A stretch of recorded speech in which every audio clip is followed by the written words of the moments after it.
There's a place you gotta see, a land of discovery, Mystery Island. Come on! Won't you come along with me? Mystery Island, hoo-ha! Mystery Island, hoo-ha!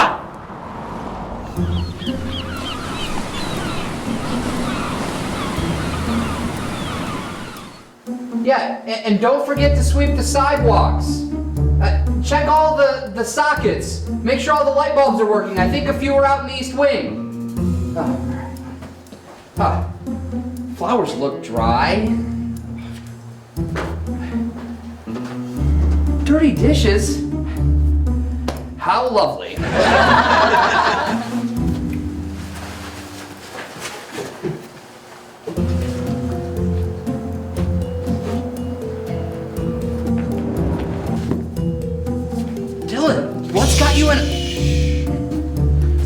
What's got you in such a tizzy? Just making sure she's not here. Who's not? Who's not here? Miss Henson. Ms. Henson? Ms. Henson is not here, so stop shushing me. Sorry. So what's got you all riled up about Ms. Henson? Because I don't think she is who she says she is. Well, that's nonsense. Why would you think that? She didn't know what the word notwithstanding meant. So?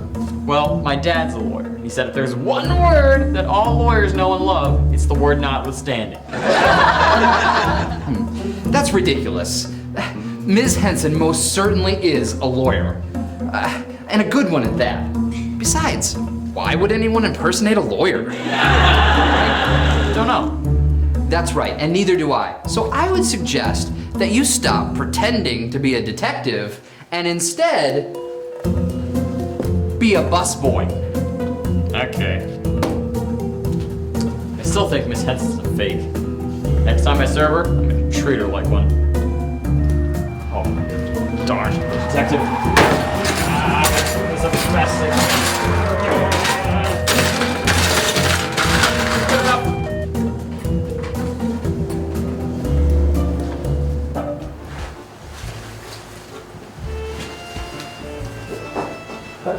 But I don't understand. How are you going to catch her if you don't know what she looks like? Well, Stanley, my trained instincts will tell me as always. Perhaps, my friend, someday you will understand too. Yes, Detective. It would appear, Stanley, that everyone is hiding on us at the moment. But we have ways of getting around that. Stanley, you look over here, and I will look over here.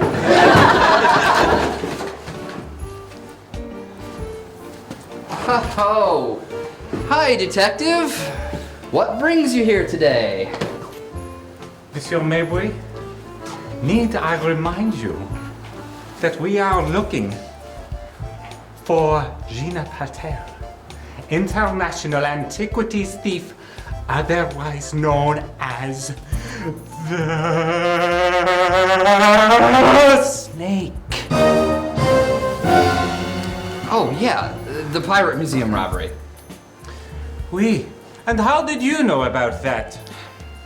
You came here yesterday and told me all about it, remember? Of course I remember. I was just testing you again. So why are you here at Buccaneer Bay? You don't think that Gina Patel is here, do you? Maybe she is, and maybe she is not. But we must leave no stone unturned, and we must consider everyone a suspect. So, monsieur, I am going to need to see a guest list. Absolutely, I'll bring that right here.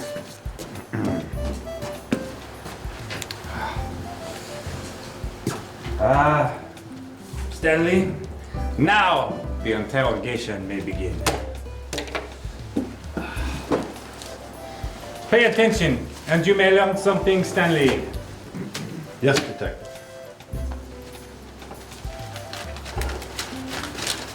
Detective? Yes, Stanley, what is it? Someone's coming. Excellent. Our first victims. I mean suspects. You know, I think we're starting to get this treasure hunting thing down. Yeah, maybe we should become professional treasure hunters. Like Uncle Joe? That would be awesome. Yeah. I need to ask both of you a few questions. All right. Okay, I don't really like this, Kelly. Don't worry, we'll be fine. Yes, we shall see. Please, have a seat. So, what's that? This, madame, is a lie detector machine that detects lies. I don't like this at all, Kelly. I'm sure it'll be okay. So here is how this works. If you tell me the truth, nothing will happen. But if you try to tell me a dirty lie, the machine will respond by making a buzzing noise. Here, let me give you an example. I am Detective Knuckly. You see, no buzzing. But if I try to tell you a 2 plus a 2 equals 7, you see, there is the buzzing noise. Wow, that's impressive. I bet you've caught a lot of big-time criminals with that, huh? Oh oui, madame, we have. But let us move along. So who would like to go first? I guess I will. Are you sure? Yeah, let's just get it over with. Then let us begin. Monsieur, what is your name? Chris Richardson. Stanley, write that down. So, Monsieur Richardson, have you ever been to the Pirate Museum? No, I didn't even know there was a pirate museum. Monsieur Richardson, have you ever seen the Captain Hook exhibit at the Pirate Museum? Well, like I said, I've never been to the pirate museum, let alone knew there was one, so no. So my instincts are telling me, Monsieur Richardson, that you have in fact never been to the Pirate Museum. Is that correct? Yes, that is correct. Now we are getting somewhere, huh? Oh.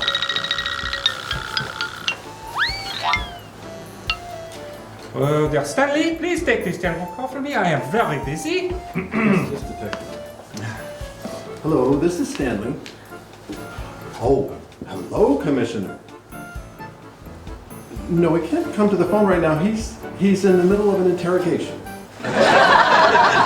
Okay, I'll ask him. Detective, do you know anything about the Commissioner's birthday cake? He says it's missing. No, of course, I know nothing of this.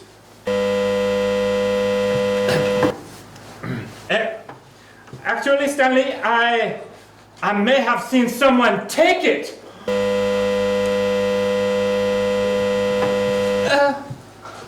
Okay, fine, I ate it. You ate it? You ate the whole thing? Yes, Stanley, but I was only trying to protect the commissioner. It looked as though perhaps it had been poisoned.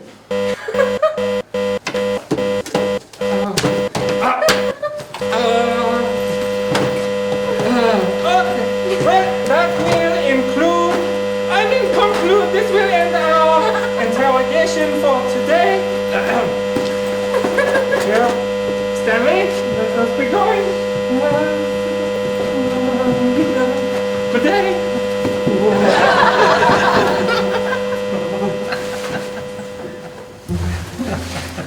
Well, that was interesting. For sure. Oh, you're back. the detective leave? Yeah, you just missed him. All right. Doesn't really matter anyway, I guess. So, you finished the second leg. Yeah, do you want to see what we found? Yeah, absolutely. Wait, shouldn't you get Miss Henson first? Oh, well, not this time. We can fill her in later. Wow, a stone heart. That's amazing. Let's see what the fact sheet has to say about this one. All right, okay, so it says right here that the heart was crafted in 1437 by the Renaissance sculptor Rudius. Wow, that would make it pretty valuable. But anyway, let's see. It was sculpted to commemorate the loving heart of King Destrian of Faramar. His generosity and acts of kindness were legendary, especially to the widows and orphans of his kingdom. Wow, I'd love to hear more about him. Well, I would too. But you know who he reminds me of? Who's that? God. As much as King Destrian loved his people, there is no king that has loved his people more than God himself. Not even close. Really? How so? Well, the Bible tells us that God is perfectly holy and just, that he created us to live in harmony with him. But then, like we talked about yesterday, because Adam and Eve sinned, they brought a curse into the whole world. Ah, that was that curse that you were talking about, right? Yes, very good. See, I pay attention. That's good, because what I'm telling you is so important. The sin of Adam and Eve, since we're all descendants of them, we all are guilty of sin, and therefore we all rightly deserve the punishment of God. But if I'm a good person, I'll go to heaven, right? No, it's not as simple as that. The Bible says there is no one good, not one. And that's because God's standard of goodness is so much different than ours. So, what do we do? Well, there's nothing that we can do. The penalty for sin is far too big than what we can pay. So God, he had to pay it himself. How do you do that? Well, by sending his son, Jesus Christ. You see, 2,000 years ago, he came to live a perfect life, and then he died a death that we deserved for our sin, so that we wouldn't have to, because he was our substitute. And then he rose from the dead 3 days later, and proving that the penalty for sin had been paid for all time. In other words, God did pay the penalty himself. That's how much he loves all of us. Wow, I've never heard it put like that. That Well- makes so much sense. Yeah, well, it's called the gospel, but it requires a response. We need to turn away from our sin and believe in what Jesus did. Then God will forgive us and adopt us into his family. Well, you've certainly given us a lot to think about. Yeah. I need to talk. Would you excuse me? What's wrong? I found something. What? Come on, you just have to see it. There's a place you gotta see, a land of discovery, Mystery Island.